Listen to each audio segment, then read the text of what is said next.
بسم اللہ الرحمن الرحیم۔ السلام علیکم۔ حضرت ابو امامہ رضی اللہ تعالیٰ عنہ کا اصل نام سدہ بن عجلان ہے، لیکن یہ اپنی کنیت ابو امامہ باہلی کے نام سے مشہور ہیں۔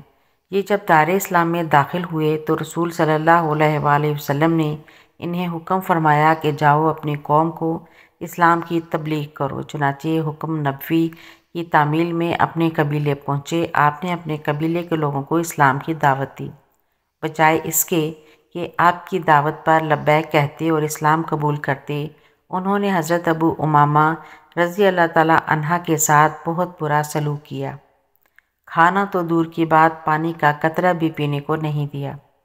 الٹا حضرت ابو امامہ کا مذاق اڑانے لگے، یہاں تک کہ ان کو برا بھلا کہتے ہوئے ان کو اپنی بستی سے بھی نکال دیا۔ حضرت ابو امامہ رضی اللہ تعالیٰ عنہ بھوک پیاس سے نڈال ہو چکے تھے۔ اب ان میں چلنے پھرنے کی سخت بھی نہیں رہی تھی۔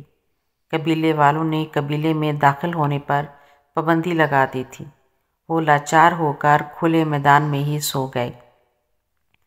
حضرت ابو امامہ رضی اللہ تعالیٰ عنہ نے خواب دیکھا کہ ایک فرشتہ آیا اور انہیں دودھ سے بھرا ہوا برتن پیش کیا۔ ابو امامہ رضی اللہ تعالیٰ عنہ نے خواب میں خوب سیر ہو کر دودھ پیا۔ اللہ تعالیٰ کی شان دیکھیے کہ جب نیند سے بیدار ہوئے تو نہ بھوک کا خیال تھا نہ ہی پیاس باقی تھی۔ گاؤں والوں میں سے کچھ سلجھے ہوئے اور غیر پسند افراد نے جب قبیلے کے لوگوں کا حضرت ابو امامہ رضی اللہ تعالیٰ عنہ سے برا سلوک دیکھا تو انہوں نے قبیلے والوں کو ملامت کی اور انہیں کہا کہ تم لوگوں نے اپنے قبیلے کے معزز آدمی کے ساتھ جو شرمناک سلوک کیا ہے وہ قابل افسوس ہے۔ اپنے ہی گاؤں کے آدمی کے ساتھ تمہارا یہ رویہ قبیلے کے لیے رسوائی کا باعث ہے۔ یہ سن کر گاؤں والوں کو ندامت ہوئی اور وہ کھانا پانی وغیرہ لے کر حضرت ابو امامہ رضی اللہ تعالیٰ عنہ کے پاس پہنچے اور اپنے کیے پر شرمندگی کا احساس کیا اور کھانا پیش کیا۔ آپ نے فرمایا، اب مجھے تمہارے کھانے اور پانی پینے کی ضرورت نہیں رہی، مجھے میرے رب نے کھلا پلا دیا ہے، اور پھر اپنے خواب کا واقعہ بیان کیا۔ گاؤں والوں نے جب دیکھا کہ واقعی ان کے چہرے پر بھوک پیاس کے اثرات باقی نہیں ہیں اور ان کے چہرے پر اطمینان کی کیفیت طاری ہے، وہ حیران ہو گئے، کیونکہ اس بیابان جگہ پر کھانے پینے کی کوئی اور صورت بھی موجود نہیں تھی۔ گاؤں والے اس کرامت سے بہت متاثر ہوئے اور سارے گاؤں نے اسلام قبول کر لیا۔ ایک مرتبہ آپ رضی اللہ تعالیٰ عنہ بارگاہ رسالت میں حاضر ہوئے اور عرض گزار ہوئے، مجھے کسی نیک کام کا حکم فرما دیجیے۔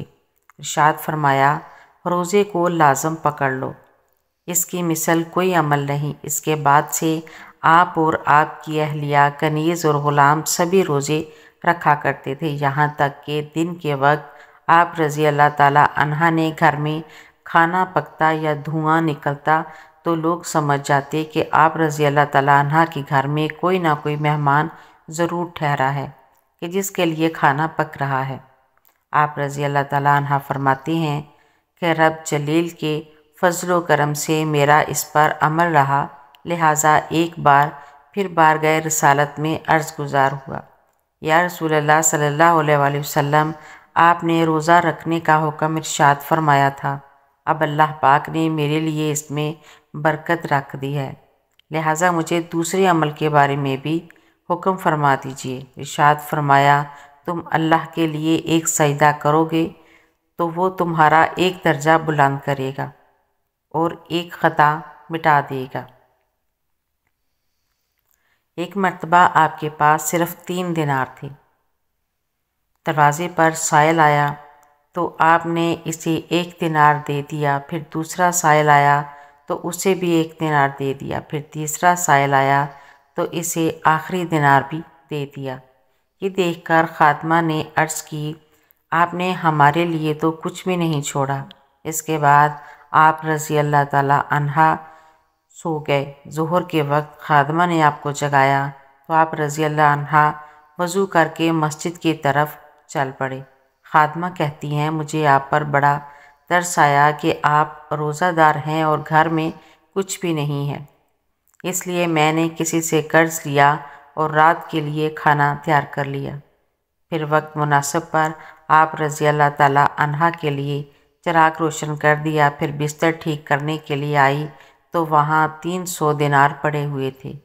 خادمہ مزید کہتی ہیں، جب آپ رضی اللہ تعالیٰ عنہ عشاء کی نماز کے بعد گھر میں تشریف لائے اور بچھے ہوئے دسترخوان اور روشن چراغ کو دیکھا تو مسکرا دی اور فرمانے لگے، اللہ کریم کی طرف سے خیر ہی خیر ہے۔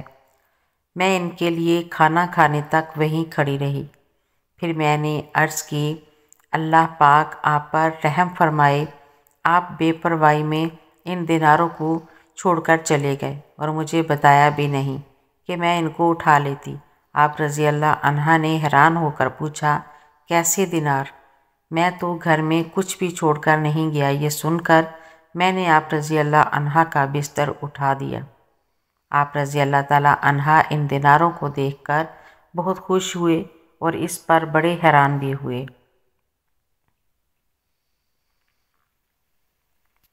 آپ رضی اللہ تعالیٰ عنہ غریبوں، مسکینوں اور محتاجوں پر خوب صدقہ خیرات کرتے تھے۔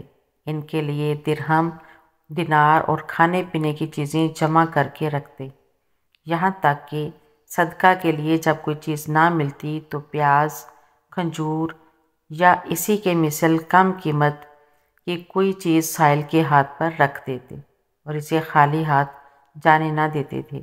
تابعی بزرگ حضرت محمد بن زیاد الخانی رحمۃ اللہ علیہ فرماتے ہیں کہ ایک مرتبہ میں نے حضرت ابو امامہ باہلی رضی اللہ تعالیٰ عنہ کا ہاتھ پکڑا اور ان کے ساتھ ان کے گھر کی جانب چلنے لگا۔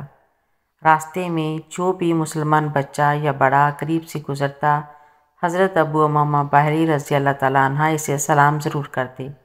گھر کے دروازے پر پہنچ کر آپ رضی اللہ تعالیٰ عنہ نے ارشاد فرمایا، ہمیں رسول اللہ صلی اللہ علیہ وآلہ وسلم نے حکم ارشاد فرمایا ہے کہ ہم سلام کو عام کریں۔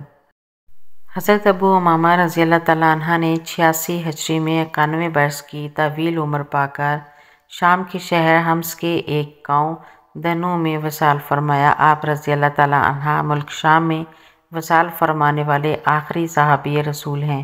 اللہ تعالیٰ کی ان پر بے شمار رحمتیں نازل ہوں، آمین یا رب العالمین۔